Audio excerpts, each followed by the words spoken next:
Well, hello everybody. Stefania and I just made it to the top of Mount Olympus. We're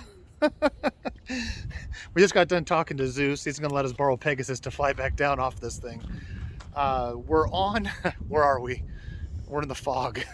San Francisco, and let me see if I can show you. We're on a viewpoint. So if you were traveling northbound, we're actually on the west side of the bridge, where the Nike and Hawkeye missile sites are, the historic sites. We're going to go there next. I'll do some video on that. But we're so high up. This is what we see. We can't see. I think if I go high enough, Stefania saw some water. I can point it out.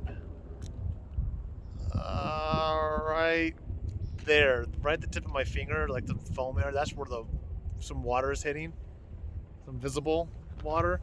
If the fog wasn't here, I'm imagining the Golden Gate Bridge is right around there. So we're going to be visiting some of the historic artillery coastal batteries, very similar to Fort Casey and Fort Worden, which I didn't do any filming on those two up in Washington State. Historically, a lot of the coast, west and east coast, the bay areas and the ports, and some of the river and waterways were protected by these batteries, these artillery batteries. I would even say predating World War I era, and they would use triangulation. So a lot of times you see three of these artillery batteries sprawled out either on both sides of the land masses and sometimes on islands. For instance, New York Harbor, you have Battery Park in Manhattan. You have Governor's Island, that was an artillery, one of the artillery triangulations. And then also where the Statue of Liberty sits on Liberty Island, that star-looking structure that it sits on was actually the third. Well, it was one of the three. They had other ones, and I can't remember because there's forts on both sides of the Verrazanos Bridge, and both those forts elude me. The one that's on the Brooklyn side is still an active Army post. The one that's on the other side, I think Long Island side, if I'm remembering my geography right, that one is now. We stayed there before. The Coast Guard was there, Navy was there, Army was there. Now I think it's back to the Department of the Navy, and there's just some government buildings, and there's some MWR lodging there. But yeah, Statue of Liberty sits on one of those. So when you see it, that starred structure was there way prior to the Statue of Liberty. That was just the location they decided to put the statue on. As these structures were really outdated going into World War II, like for instance, Fort DeRussy in Oahu, Hawaii, and Honolulu. Fort DeRussy still stands. It's an interesting museum, and they explain that some of these structures were repurposed, some of them might have been taken down, but they were so reinforced with concrete, the technology to destroy them at the time it just wasn't effective. They have really built these things up. So what ended up happening in the case of at least Fort DeRussy and some of these things we'll see today is that they couldn't tear them down. The gun range was ineffective. So for instance, had Hawaii been attacked by the Japanese naval fleet, more than likely those naval guns would have more tactical advantage, operational advantage to shoot from the sea onto land than the guns they had in place at Fort DeRussy. So it was a real heavily naval battle or naval strategy on both sides, on all sides in World War II, where these defense things that we're going to see today would have been very ineffective. And I don't know for sure if Fort DeRussy still had its guns in place when on December 7th, 1941. I've been there a few times and I've read through the history. This is really weird. It looks like this is a backdrop. That's all fog. I can't tell you how high we're up. There are some, so this is what's behind me. Oh, the lighting's better. This is my new Samsung 21, and I can see the ocean better now. The fog's moving along.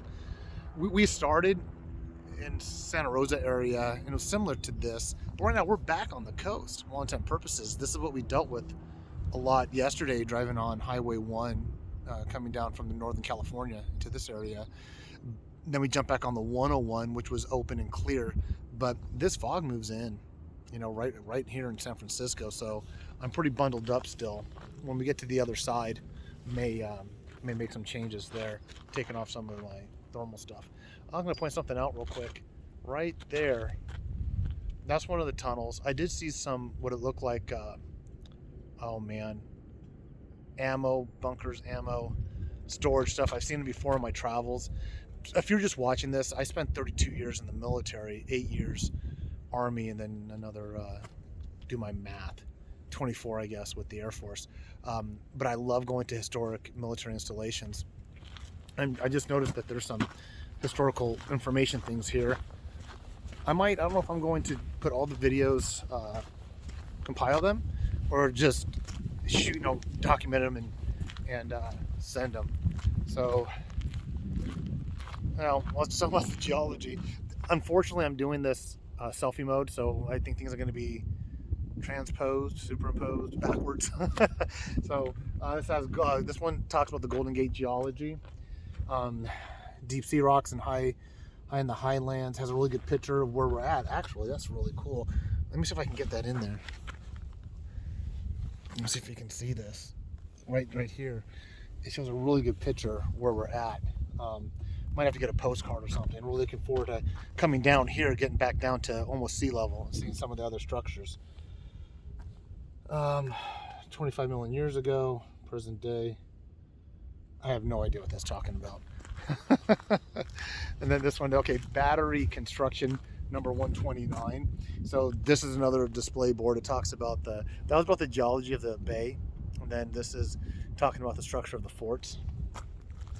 This says Golden Gate National Recreational Area.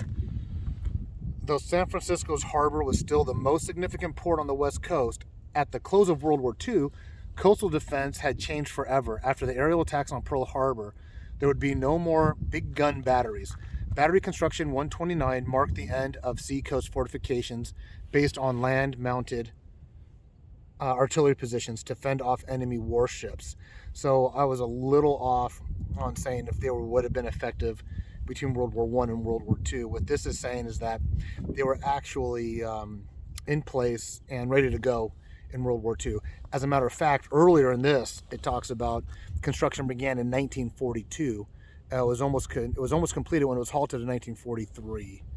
So battery number 129, wherever it is here, started in 42, which they still felt there was a purpose for it. But as they got the upper hand, they realigned their priorities and halted construction in 1943.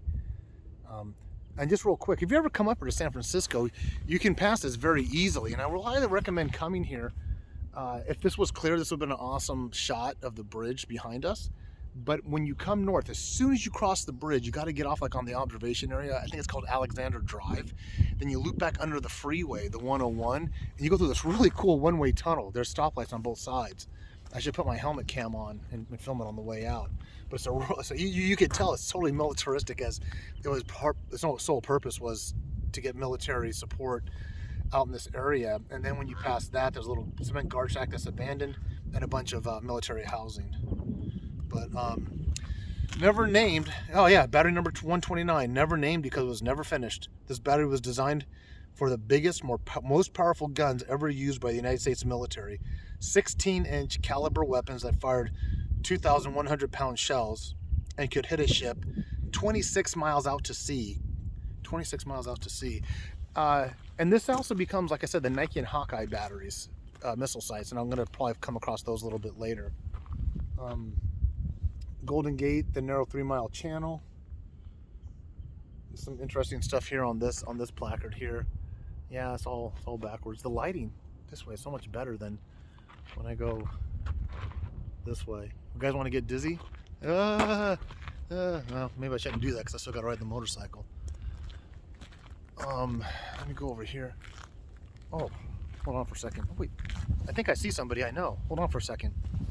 It's Nancy. Yeah, in San Francisco. Nancy and her nephew Gavin. Hey guys. No.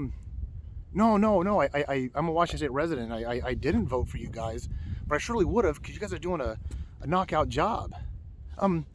Why no masks? Oh, you're fully vaccinated? Well, you know something?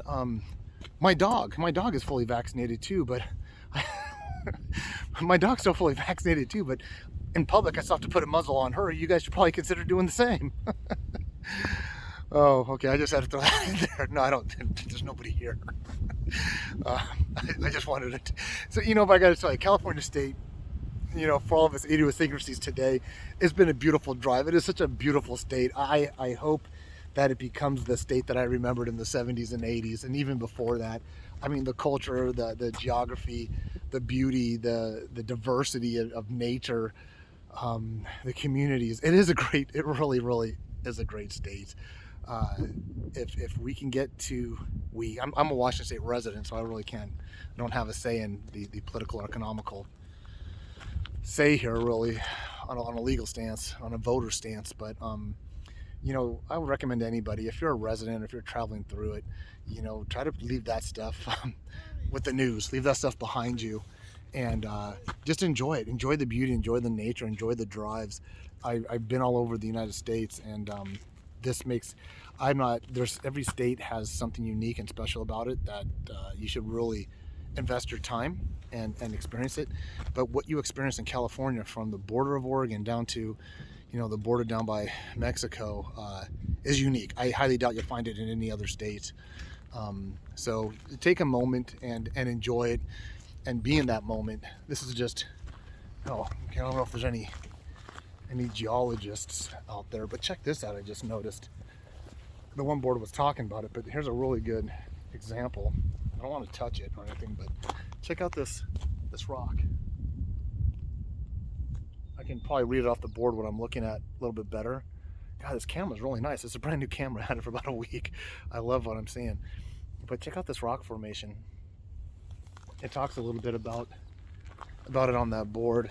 Let me read that. I'm going to cut this one off. It's getting about 11 minutes. I have a lot to talk about with the climb gear. I'm going to do a separate video on what kept me warm and dry on this trip. What I just showed, I'm going to read it really quick. Each centimeter of chert, C-H-E-R-T, I may be pronouncing that wrong. Each centimeter of chert contains 10,000 years of okay, she sold seashells by the seashore.